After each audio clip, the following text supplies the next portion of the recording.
여러분 안녕하세요. 대전에서 17년째 SK텔레콤 공식 대리점을 운영하고 있는 폰케이입니다. 오늘은 6월 9일 현재 아이폰 14 시리즈와 관련된 보도된 내용과 루머들을 정리해서 한번 알려드리는 시간을 가져보겠습니다. 제가 아이폰 14 시리즈를 기다리면서 가장 눈여겨봤던 내용 중에 하나가 바로 AP와 관련된 내용인데요. 애플에서 아이폰 14 시리즈부터 드디어 변화를 주기 시작했어요. 그게 뭐냐면 그동안에 하지 않았던 차별, 끝나누기를 이제 아이폰 14와 아이폰 14 프로에서는 볼 수 있을 것으로 보입니다. 아이폰 14 프로에는 애플의 신형 칩셋인 A16 바이오닉 칩셋이 탑재될 예정이고, 아이폰 14 일반 모델에는 A15 바이오닉 칩셋이 그대로 들어갈 것으로 전해졌습니다. A15 바이오닉 칩셋은 현재 아이폰 13 시리즈와 아이폰 SE3에서 사용되고 있는 칩셋인데요. 전세대 칩셋이 들어가기는 하지만 그럼에도 불구하고 애플에서는 상당한 자신감을 갖고 있습니다. 현 시점 A15 바이오닉 칩셋보다 더 좋은 칩셋은 없기 때문으로 보이는데,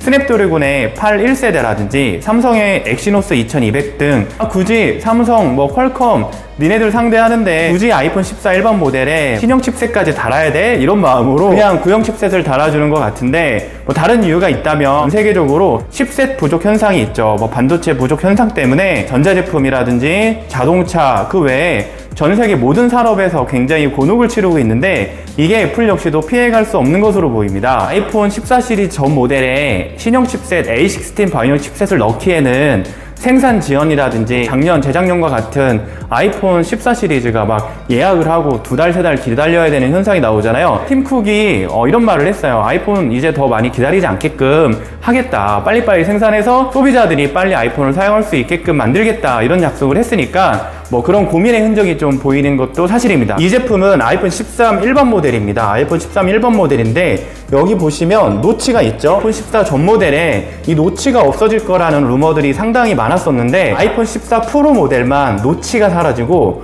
아이폰 14 일반 모델에는 기존대로 유지할 가능성이 커졌습니다. 여기에 이제 여러가지 센서 때문에 이 부분을 어쩔 수 없이 살려놨었는데, 이걸 좀 없애려면 아이폰 14와 아이폰 14 프로 모델 모두 없애줘야 되지 않았을까요? 물론 세계 1등 기업이라 제가 감히 판단할 수는 없지만, 아이폰 14와 아이폰 14 맥스에는 노치를 그대로 유지하고 아이폰 14 프로와 아이폰 14 프로 맥스에는 노치를 없앤다?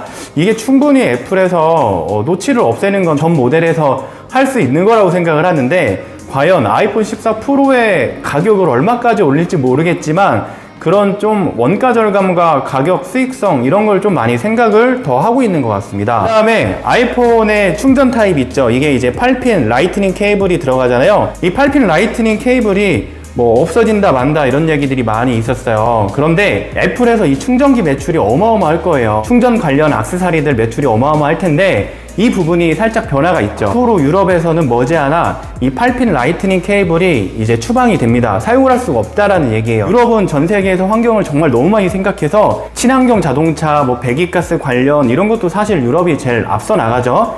휴대폰 충전기도 이제 유럽에서 건드리기 시작했는데, 야 그냥 니네 아이폰, 애플 니네 단독으로 하지 마. 그냥 전 세계 흐름이 C타입이고 C로 가자. 더 이상 니네 충전기 만들지도 말고 충전기 팔려고 하지도 마. 그냥 없앨 테니까. 그래서 아마도 2024년 출시되는 아이폰 15부터는 이 8핀 라이트닝 케이블은 사라질 것으로 보이고 앞으로는 C타입으로 통일이 될 것으로 보입니다. 기존의 아이폰 13에는 4기가, 아이폰 13 프로에는 6기가의 램이 들어가 있었는데 아이폰 14부터는 아이폰 14, 아이폰 14 프로 모두 6기가로 통일을 하기로 했습니다. 한간에는 아이폰 14 프로는 8기가까지 램을 올려주지 않을까 이런 기대감이 있었는데 애플에서는 응 아니야 이렇게 그냥 지나간 것 같고, 애플이 램에서는 진짜 상당히 짜요. 램 올려주는 걸 되게 싫어하는 회사 중에 하나잖아요. 그래서 이번에 아이폰 14에 업그레이드 되는 4기가에서 6기가로 올라가는 램의 크기가 게임을 하시는 분이나 어플이라든지 여러가지 사용을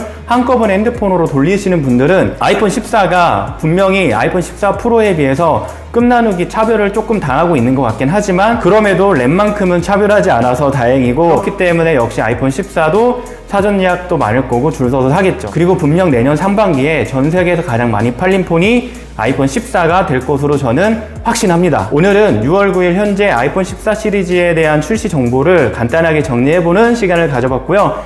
영상을 보시고 궁금하신 점이나 의견이 있으시다면 아래 댓글로 자유롭게 남겨주세요. 그리고 뒤이어서 나오는 아이폰 14에 대한 추가적인 소식도 갤럭시 Z 폴드4와 갤럭시 Z 플립4 역시도 쉽게 정리해서 영상으로 업로드하겠습니다. 폰킴의 영상을 시청해주셔서 고맙습니다. 좋은 하루 보내세요.